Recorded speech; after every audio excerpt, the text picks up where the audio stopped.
Completion ಆದಮೇಲೆ ಅದನ್ನು ರೀಸರ್ಫೇಸ್ ಮಾಡೋದಕ್ಕೆ ಅವಕಾಶ ಐತೆ ಕೇಳಿ ನೋಡಿ. ದಿಸ್ ರೋಡ್ ಕಂಪ್ಲೀಟೆಡ್ ಕಾಂಕ್ರೀಟ್ ಆದಮೇಲೆ ಈ ರೀತಿ ಜಲ್ಲಿ ಎದ್ದಳೋದನ್ನು ನೀವು ಕಂಪ್ಲೀಷನ್ ಅಂತೀರಾ? ಅಧಿಕಾರಿಗಳ ಗಮನಕ್ಕೆ ತಪ್ಪು ನಡೆದಿರೋದನ್ನ ತರಬೇಕಾದ ನಮ್ಮ ಡ್ಯೂಟಿ.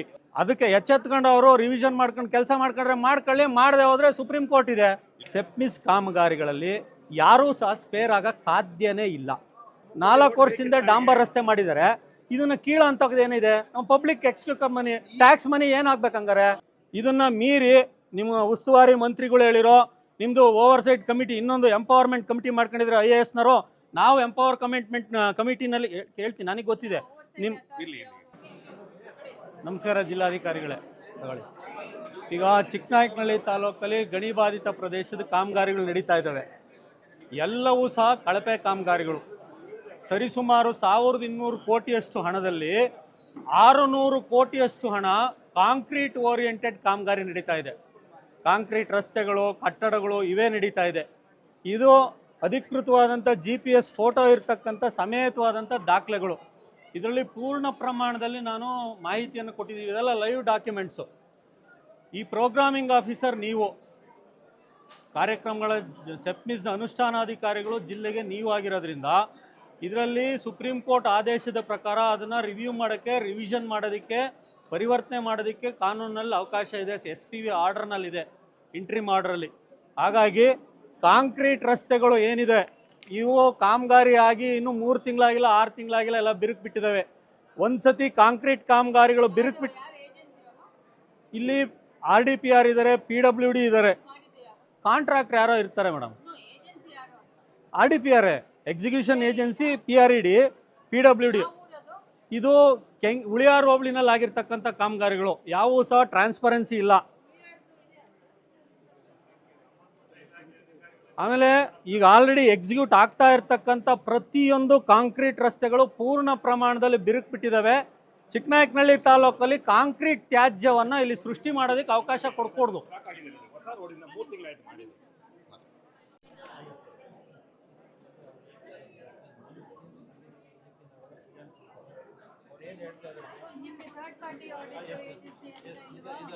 ಇಂಜಿನಿಯರಿಂಗ್ ಕಾಲೇಜಸ್ ಆಡಿಟ್ ಮಾಡಲ್ವಾ? ಇವ್ರು ಏನು ನಿನ್ನೆ ಹೇಳಿದಾರಲ್ಲ, ನಿನ್ನೆ ನಾವು JS ಮಾಡ್ಕೊಂಡು ಏನು ಮಾಡಿದ ಸ್ಟ್ರೆಂತ್ ಆಗಿದೆ. ಇದು ಕೆಲವೊಂದು ಕಡೆ ಸ್ಕಿನ್ ಔಟ್ ಅಂತ ಹೇಳ್ತಾರೆ. ನಮ್ಮ ಮೇಲೆ ನಾವು ಜಲ್ಲಿ ತೋರ್ಸ ಫಿನಿಶಿಂಗ್ ಟೈಮಲ್ಲಿ PDF ಹೊಡಿತೀವಿ. ಅದು ಕೆಲವೊಂದು ಕಡೆ ಮಳೆ ಬಂದು ಮೇಲೆ ಜಲ್ಲಿ ಅವ್ರು ಅದನ್ನೇ ಕಳಿಸ್ತಾರೆ.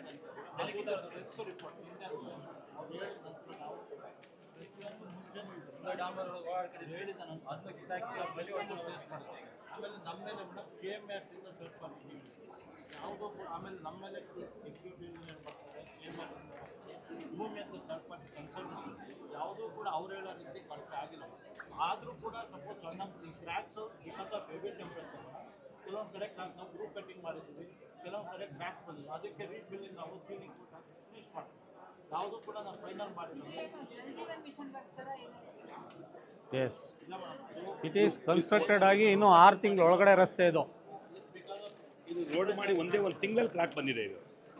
ಮೇಡಮ್ ಅವ್ರು ಏನೇ ಮಾಡಲಿ ನಮಗೇನು ಅಬ್ಜೆಕ್ಷನ್ಸ್ ಇಲ್ಲ. ನಮಗೆ IASC-ಇಂದ ಟೆಕ್ನಿಕಲ್ ಟೀಮ್ನು ಕರೆಸಿ, ಇಂಡಿಯನ್ ಇನ್ಸ್ಟಿಟ್ಯೂಟ್ ಆಫ್ ಸೈನ್ಸಿಂದ ಟೆಕ್ನಿಕಲ್ ಟೀಮ್ ಬರಲಿ.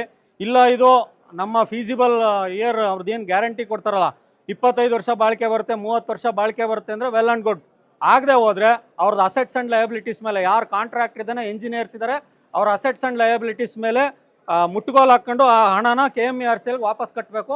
ಸುಸ್ಥಿರವಾದಂಥ ರಸ್ತೆಗಳು ನಿರ್ಮಾಣ ಆಗಬೇಕಷ್ಟೇ. It is our intention. ಈಗ ಕಾಮಗಾರಿ ಮಾಡಿ ಕೋಟ್ಯಾಂತರ ರೂಪಾಯಿ ಖರ್ಚು ಮಾಡಿ ಕಾಮಗಾರಿ ಮಾಡಿ ಈ ರೀತಿ ಜಲ್ಲಿ ಎದ್ರೆ ಇದ್ರ ಮೇಲೆ 2 ವೀಲರ್ ಓಡೋಕ್ಕಾಗಲ್ಲ, 4 ವೀಲರ್ ಹೋಗಲ್ಲ. ಒಂದು ವೇಳೆ ಜನಸಾಮಾನ್ಯರು ಬಿದ್ದರೆ ಮಂಡಿ ಚಿಪ್ಪು ಗದ್ದ ಎಲ್ಲ ಹೊಡ್ಕೊಂಡು ಹೋದ್ರೆ ರೆಗ್ಯುಲರ್ ಆಂಬ್ಯುಲೆನ್ಸ್ನ ಪ್ರೊವೈಡ್ ಮಾಡೋಕ್ಕಾಗಲ್ಲ ಅಡ್ಮಿನಿಸ್ಟ್ರೇಷನ್ ಕೈಲಿ. ಇನ್ನು 3 ಇದೆ, ತೆಗೀರಿ ಮೇಡಮ್. ಓಪನ್ ಮಾಡಿ. ಅವರು ನಿಮ್ಗೆ ಯಾವ ಡಾಕ್ಯುಮೆಂಟ್ ತೋರಿಸಲ್ಲ, ಅದೇ ಡಾಕ್ಯುಮೆಂಟ್ಸ್ ನಾವು GPS ಮಾಡ್ಕೊಂಡ್ ಬಂದಿದ್ದೀವಿ. ನೋಡ್ರಿ ಹೆಂಗಿದಾವೆ ಕಾಮಗಾರಿ. ನಾವು ಒಂದು ಕಾಮಗಾರಿ ಬಗ್ಗೆ ಮಾತ್ರ ಮಾತಾಡ್ತಾ ಇಲ್ಲ.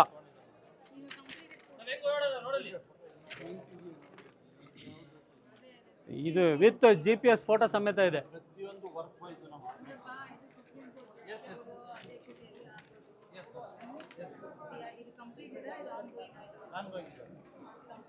ಕಂಪ್ಲೀಟ್ ಯಾವುದು ಕಂಪ್ಲೀಟ್ ಆಗಿಲ್ಲ.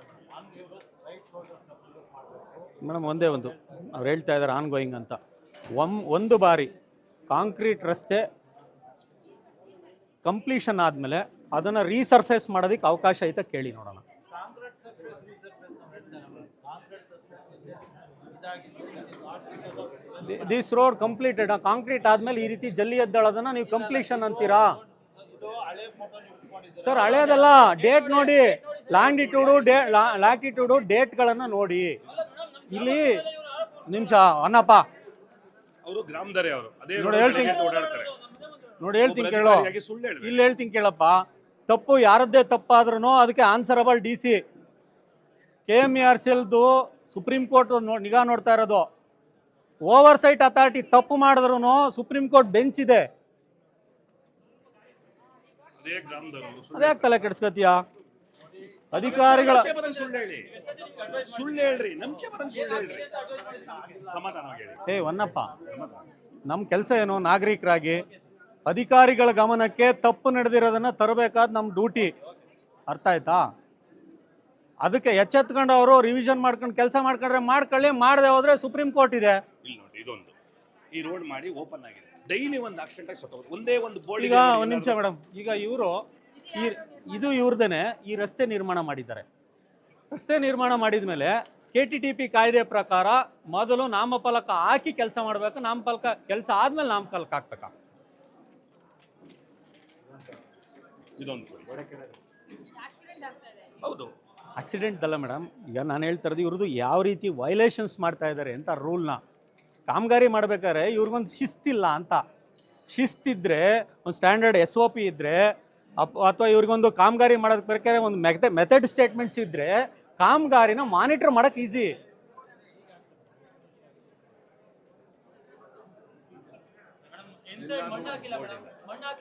ಮೇಡಮ್ ನಾವು ಇಲ್ಲಿ ನಮಗೆ ಇಲ್ಲಿ ಯಾರು ನಿಮಿಷ ತಡಿ ನೋಡಿ, ಇಲ್ಲಿ ಯಾರನ್ನು ಮುಜುಗರಕ್ಕೆ ಒಳಪಡಿಸ್ಬೇಕು ಅನ್ನೋದು ನಮ್ಮದು ಉದ್ದೇಶ ಅಲ್ಲ.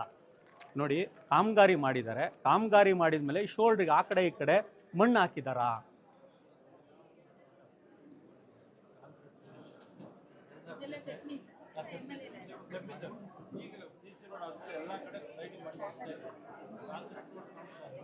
ಮೇಡಮ್ ಒಂದು ನಾನು ಸ್ಪಷ್ಟವಾಗಿ ಹೇಳ್ತಾ ಇದ್ದೀನಿ, ಸೆಪ್ಮಿಸ್ ಕಾಮಗಾರಿಗಳಲ್ಲಿ ಯಾರೂ ಸಹ ಸ್ಪೇರ್ ಆಗಕ್ಕೆ ಸಾಧ್ಯನೇ ಇಲ್ಲ.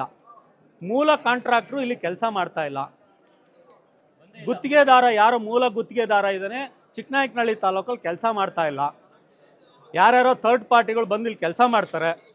ಮೂಲ ಗುತ್ತಿಗೆದಾರ ಕೆಲಸ ಮಾಡಿದರೆ ಅವನು ಅಕೌಂಟಬಿಲಿಟಿಗೆ ಬರ್ತಾನೆ. ಇಲ್ಲಿ ಕೆಲಸಕ್ಕೆ ಬರೋದು ಯಾರೋ ಇಬ್ಬರೇನೆ, ಒಂದು ಕನ್ಸಲ್ಟ್ ಇಂಜಿನಿಯರ್ಸ್ ಬರಬೇಕು, ಡಿಪಾರ್ಟ್ಮೆಂಟ್ನವ್ರು ಬರಬೇಕು, ಕಾಂಟ್ರಾಕ್ಟರ್ ಬರಬೇಕು. ಇದೊಂದು ನೋಡಿ ಮೇಡಮ್, ಪೇಪರ್ ವರ್ಕು ಡಾಕ್ಯುಮೆಂಟ್ ಎಷ್ಟೇ ಮಾಡಲಿ, ಫೀಲ್ಡಲ್ಲಿ ಎಕ್ಸಿಕ್ಯೂಷನ್ ಅಷ್ಟೇ ಇಂಪಾರ್ಟೆಂಟ್. ಈಗ ಕಳಪೆ ಕಾಮಗಾರಿ ಆಗದೆ ಹೋದ್ರೆ 3 ತಿಂಗಳಿಗೆ ಹೆಂಗೆ ಜಲ್ಲಿ ಎದ್ದಾಳುತ್ತೆ? ಇದು ರೋಡ್ ಚೆನ್ನಾಗಿರೋ ರೋಡ ಕಿತ್ತುಬಿಟ್ಟು ಈ ಲೆವೆಲ್ ಮಾಡಿದ್ದಾರೆ. ಇದು ಸುಪ್ರೀಂ ಕೋರ್ಟ್ ರೋಡ್ ಏನಾಗ್ತಿರಲ್ಲ, ಡಾಂಬರ್ ರೋಡ್ ಬಹಳ ಚೆನ್ನಾಗಿದೆ. ಇದು ಗೋಡೆಕೆರೆ ರಸ್ತೆ ಇಲ್ಲ, ರೋಡ್ ಗೋಡೆಕೆರೆ ಕೆಲಸ ಮಾಡ್ತಾ ಇದ್ದಾರೆ ಚೆನ್ನಾಗಿ. ಈಗ 4 ವರ್ಷದಿಂದ 4 ವರ್ಷದಿಂದ ಡಾಂಬರ್ ರಸ್ತೆ ಮಾಡಿದ್ದಾರೆ. ಇದನ್ನ ಕೀಳ ಅಂತದ್ದು ಏನಿದೆ? ನಮ್ಮ ಪಬ್ಲಿಕ್ ಎಕ್ಸ್ಕ್ಯೂಟಿವ್ ಮನಿ, ಟ್ಯಾಕ್ಸ್ ಮನಿ ಏನಾಗ್ಬೇಕು ಹಂಗಾರೆ? ನಮಗೆ ಇಲ್ಲಿಗೆ ಹಾಕೋ ದುಡ್ಡ ನಮ್ಮ ಚಾನಲ್ಗೆ ಹಾಕಿದ್ರೆ ನಮಗೆ ನೀರು ಬಂದಿರೋದು ರೈತರಿಗೆ. ನಾವು ಅದನ್ನ ಕೇಳ್ತಾ ಇರೋದು. ಈ ಸಾವಿರಾರು ಕೋಟಿ ತಗೊಂಡು ಇಂತ ಸುರಿತಾ ಒಂದ್ ನಿಮಿಷ ಮೇಡಮ್, ಒಂದ್ ನಿಮಿಷ ಸರ್, ನೋಡಿ ಸ್ಟೇಟ್ ಲೆವೆಲ್ ಕಮಿಟಿ. ಒಂದ್ ನಿಮಿಷ ಮುಗಿಸ್ಬಿಡ್ತೀನಿ ತಿಮ್ಮಣ್ಣರೇ, ಒಂದ್ ನಿಮಿಷ. ನಾನು ನನಗೆ ಒಂದ್ ನಿಮಿಷ, ನಾನು ಕೇಳ್ತಾ ಇರೋದು ಇದು ಹಣ ಇರ್ತಕ್ಕಂಥದ್ದು ಸದ್ಬಳಕೆ ಆಗಲಿ ಅಂತ. ಇದು ನಾನು ಕ್ಲಿಯರ್ ಆಗಿ ಸುಪ್ರೀಂ ಕೋರ್ಟ್. ಒಂದು ನಿಮಿಷ, ನಿಮ್ಮ ಬಗ್ಗೆ ಅಲ್ಲ ಸರ್, ಅದು ನನಗೆ ಗೊತ್ತಿದೆ. I am also attending KMERCL meetings. ನಾನು ಅಟೆಂಡ್ ಮಾಡ್ತೀನಿ. ಇದರಲ್ಲಿ ನಾನು DC ಅವ್ರಿಗೆ ಹೇಳ್ತಾ ಇರೋದು, ನಿಮ್ಮನ್ನಲ್ಲ. ಇಂಟ್ರಿಮ್ ಆರ್ಡರ್ ಪ್ರಕಾರ SPV ಇಂಟ್ರಿಮ್ ಆರ್ಡರ್ನ ಅವ್ರನ್ನ ಓದಿದ್ರೆ ಅವ್ರಿಗೆ ಗೊತ್ತಾಗುತ್ತೆ. DPR ಆಗಿ ಎಕ್ಸಿಕ್ಯೂಷನ್ ಪಾಯಿಂಟಲ್ಲೂ ಸಹ ನ್ಯೂನ್ಯತೆಗಳಿಗೆ ಬಂದರೆ ಅದನ್ನು ರಿವಿಷನ್ ಮಾಡೋದಕ್ಕೆ, ರೀಪ್ರೋಗ್ರಾಮಿಂಗ್ ಮಾಡೋದಕ್ಕೆ ಅವ್ರಿಗೆ ರೈಟ್ಸ್ ಇದೆ ಜಿಲ್ಲಾಧಿಕಾರಿಗೆ. ಅವರು ಅದನ್ನು ಓವರ್ಸೈಟ್ ಅಥಾರಿಟಿ ಗಮನಕ್ಕೆ ತಗೊಂಡೋಗ್ಬೇಕು. ತಗೊಂಡೋಗಿ ಇಲ್ಲಿ ಆಲ್ರೆಡಿ ಪಬ್ಲಿಕ್ ಎಕ್ಸ್ಚೆಕರ್ ಮನಿ ಎಕ್ಸಿಕ್ಯೂಷನ್ ಆಗಿದೆ, ಸುಸ್ಥಿತಿಯಲ್ಲಿದೆ, ಇಲ್ಲಿ ಹಣ ವೆಚ್ಚ ಮಾಡೋದ್ರಿಂದ ಮತ್ತೆ ಇದು ಹಣ ದುರ್ಬಳಕೆ ಆಗುತ್ತೆ, ದುರುಪಯೋಗ ಆಗುತ್ತೆ. ಹಾಗಾಗಿನೇ ನಾನು ಹೇಳ್ತಾ ಇರೋದು, ಚೆನ್ನಾಗಿರ್ತಕ್ಕಂಥ ರಸ್ತೆಗಳನ್ನು ಮತ್ತೆ ನೀವು ಕಾಂಕ್ರೀಟ್ ಮಾಡಿ ಹಾಳು ಮಾಡಬೇಡಿ.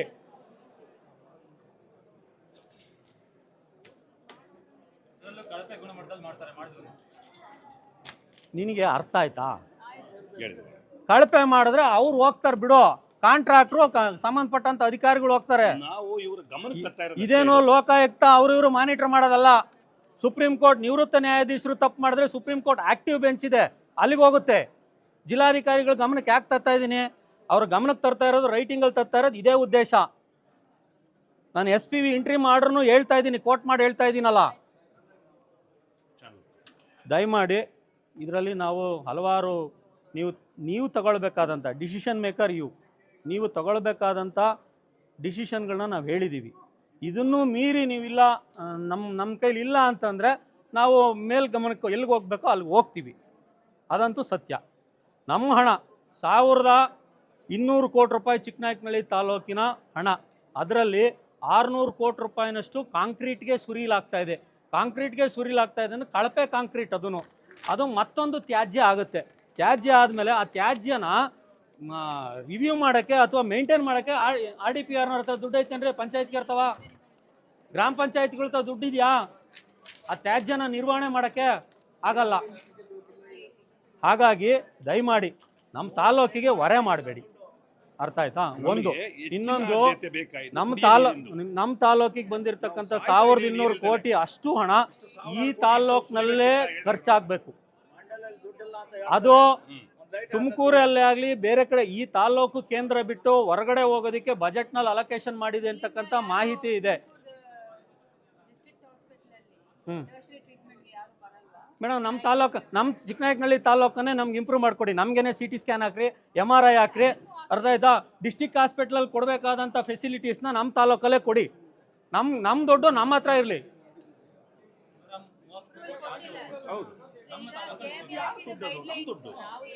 ಏನೋ ನಾನು ಓದಿದ್ದೀನಿ ಮೇಡಮ್, KMERCL ಗೈಡ್ಲೈನ್ಸನ್ನು. ನಮ್ಮದು ಉದ್ದೇಶ ಇಷ್ಟೇ ಮೇಡಮ್, ಹಾಳಾಗಿರ್ತಕ್ಕಂಥದ್ದು ನಮ್ಮ ತಾಲೂಕಿನ ಪರಿಸರ, ಹಾಳಾಗಿರೋದು ನಮ್ಮ ತಾಲೂಕಿನ ಜನರ ಬದುಕು ಮತ್ತು ಆರೋಗ್ಯ. ಹಾಗಾಗಿ ನಾವು ಇಲ್ಲಿ ಬೆಳಗ್ಗೆ ಎದ್ದು ಡೈಲಿ ತುಮಕೂರ್ಗೆ ಹೋಗೋಕ್ಕಾಗಲ್ಲ ನಮ್ಮ ಕೈಲಿ. ನಮ್ಮ ಹಣ ಇಲ್ಲೇ ವೆಚ್ಚ ಆಗಲಿ. ನೀವು ಹಾಸ್ಪಿಟ್ಲ್ ಕಟ್ತೀರಾ, ಚಿಕ್ಕನಾಯಕನಹಳ್ಳಿ ತಾಲೂಕಲ್ಲೇ ಹಾಸ್ಪಿಟ್ಲ್ ಕಟ್ಟಿ. ಇದನ್ನು ಮೀರಿ ನಿಮ್ಮ ಉಸ್ತುವಾರಿ ಮಂತ್ರಿಗಳು ಹೇಳಿರೋ ನಿಮ್ಮದು ಓವರ್ಸೈಟ್ ಕಮಿಟಿ, ಇನ್ನೊಂದು ಎಂಪವರ್ಮೆಂಟ್ ಕಮಿಟಿ ಮಾಡ್ಕೊಂಡಿದ್ರೆ IASನವರು, ನಾವು ಕಮಿಟಿನಲ್ಲಿ ಹೇಳ್ತೀನಿ, ನನಗೆ ಗೊತ್ತಿದೆ. ಅವ್ರ ಗಮನಕ್ಕೆ ತಗೊಬನ್ನಿ, ಓವರ್ಸೈಟ್ ಅಥಾರಿಟಿ ಅವ್ರ ಗಮನಕ್ಕೆ ತಗೊಂಬನ್ನಿ. ಇದನ್ನ ಜನಸ್ಪಂದನ ಸಭೆಯಲ್ಲಿ ಚಿಕ್ಕನಾಯಕನಹಳ್ಳಿ ತಾಲೂಕಿನ ಜನ ಇನ್ಸಿಸ್ಟ್ ಮಾಡಿದ್ದಾರೆ, ವಿರೋಧ ಇದೆ. ಚಿಕ್ಕನಾಯಕನಹಳ್ಳಿ ತಾಲೂಕಿನ ಹಣನ ತುಮಕೂರು ಹೆಡ್ ಕ್ವಾರ್ಟರ್ಗೆ ದುಡ್ಡನ್ನು ಡೈವರ್ಟ್ ಮಾಡೋದಕ್ಕೆ ವಿರೋಧ ಇದೆ ಅಂತ ಹೇಳಿದ್ದಾರೆ ಅಂತ. You have to insist them. ಇದು ಸ್ಪಷ್ಟವಾದಂಥ ಮಾಹಿತಿ ಇದೆ ನಮಗೆ. ಉಸ್ತುವಾರಿ ಸಚಿವರಾದಂಥ ಡಾಕ್ಟರ್ G. ಪರಮೇಶ್ವರ್ ಅವರು ಚಿಕ್ಕನಾಯಕನಹಳ್ಳಿ ತಾಲೂಕಿನ ಪಾಲಿನ ಹಣನ ತುಮಕೂರು ಹೆಡ್ ಕ್ವಾರ್ಟರ್ಗೆ ಬಳಸೋದಕ್ಕೆ ಅವಕಾಶ ಮಾಡಿಕೊಡ್ತಾ ಇದ್ದಾರೆ, ಒತ್ತಡ ಇದೆ ಅಂತ. ನಿಮ್ಮ ಮೇಲೂ ನಾವು ಹೇಳ್ತಾ ಇಲ್ಲ, ನಮಗೆ ಇದು ಆಗೋದಕ್ಕೆ ಬಿಡೋದಿಲ್ಲ. ನಾವು ನಮ್ಮ ತಾಲೂಕಲ್ಲೇ ಹಾಸ್ಪಿಟ್ಲ್ ಕಟ್ಟಿ, ನಮ್ಮ ದುಡ್ಡು, ನಮ್ಮ ತಾಲೂಕಿನ ಬೆಟ್ಟಗುಡ್ಡ ಹಾಳಾಗಿರೋದು, ನಮ್ಮ ತಾಲೂಕಲ್ಲಿ ಕ್ಯಾನ್ಸರು, ಥೈರಾಯ್ಡು, ಮಕ್ಕಳಾಗ್ದಂಗೆ ಸಾಯ್ತಾ ಬಿದ್ದಿರೋರು ನಮ್ಮ ಜನ, ಗೂರ್ಲತ್ತಿ ಸಾಯ್ತಾ ಇದ್ದಾರೆ. ಇವತ್ತು ಅಸ್ತಮಾ ಇದೆ, ಬನ್ನಿ ತೋರಿಸ್ತೀನಿ. ಇವತ್ತಿನ ತನಕ ನೀವು ಇಷ್ಟು ಪ್ರೋಗ್ರಾಮ್ ಮಾಡಿದ್ದೀರಾ. ಈಗ ಮೇಡಮ್ 1200 ಕೋಟಿ ಆಕ್ಷನ್ ಪ್ಲಾನ್ ಮಾಡಬೇಕಾದ್ರೆ ಡೀಟೇಲ್ಡ್ EIA ಆಗಿಲ್ಲ, ಎನ್ವೈರನ್ಮೆಂಟಲ್ ಇಂಪ್ಯಾಕ್ಟ್ ಅಸೆಸ್ಮೆಂಟ್ ಆಗಿಲ್ಲ, ಸೋಷಿಯಲ್ ಇಂಪ್ಯಾಕ್ಟ್ ಅಸೆಸ್ಮೆಂಟ್ ಆಗಿಲ್ಲ. ವಿತೌಟ್ ಡೀಟೇಲ್ಡ್ ರಿಪೋರ್ಟ್ ಇಲ್ದಲೆ 1200 ಕೋಟಿ ರೂಪಾಯಿಗೆ ಆಕ್ಷನ್ ಪ್ಲಾನ್ ಮಾಡಿಬಿಟ್ಟು ದುಡ್ಡು ಖರ್ಚು ಮಾಡಿದ್ರೆ ಆಮೇಲೆ ಎಲ್ಲಿಗೆ ಹೋಗ್ಬೇಕು ನಾವು? ಒಂದು ಕಡೆ ಈ ತಾಲೂಕಿನ ಪರಿಸರ ಕಳ್ಕೊಂಡಿದ್ದೀವಿ, ಬೆಟ್ಟ ಗುಡ್ಡ ಕಳ್ಕೊಂಡಿದ್ದೀವಿ, ಆರೋಗ್ಯ ಕಳ್ಕೊಂಡಿದ್ದೀವಿ. SR ಹಿರೇಮಠ ಹೋರಾಟದ 1200 ರೂಪಾಯಿನೂ ಕಳ್ಕೊಂಡ್ರೆ ನಾವು ಎಲ್ಲೋಗೋಣ? ನಮ್ಗಾರೆ ಸದನದಲ್ಲಿ 4000 ಕೋಟಿ 5000 ಕೋಟಿ ದುಡ್ಡು ಖರ್ಚಾಗ್ತಾ ಇದೆ ಚಿಕ್ಕನಾಯಕನಹಳ್ಳಿಗೆ ಅಂತಾರೆ. ಹುಡುಕಿದ್ರೆ ಬರೀ ಅಂತ ಕಿತ್ತೋದ್ ರಸ್ತೆ, ಕಾಂಕ್ರೀಟ್ ರಸ್ತೆಗಳು. ಮಂಡಿ ಚಿಪ್ ಹೊಡ್ಕೋಬೇಕಾ ನಾವು? ದಯಮಾಡಿ ನೀವು ಇದ್ರ ಮೇಲೆ ಸೀರಿಯಸ್ ಆಗಿ ತಗೊಳ್ಳೇಬೇಕು. IAS ಇಂದಲೇ ಮೇಡಮ್, IAS ಇಂದಲೇ ಆಗ್ಬೇಕು ನಮಗೆ. ಇಂಡಿಯನ್ ಇನ್ಸ್ಟಿಟ್ಯೂಟ್ ಆಫ್ ಸೈನ್ಸ್ನೇ ಅದು ಫೀಸಿಬಲ್ ರಿಪೋರ್ಟ್ ಹಾಕ್ಬೇಕು. ಹೌದು. ಹೆಚ್ಚಿನ ವಿಡಿಯೋಗಳಿಗೆ ಪ್ರತಿಧ್ವನಿ ಯೂಟ್ಯೂಬ್ ಚಾನೆಲ್ ಸಬ್ಸ್ಕ್ರೈಬ್ ಮಾಡಿ, ಬೆಲ್ ಐಕಾನ್ ಕ್ಲಿಕ್ ಮಾಡಿ.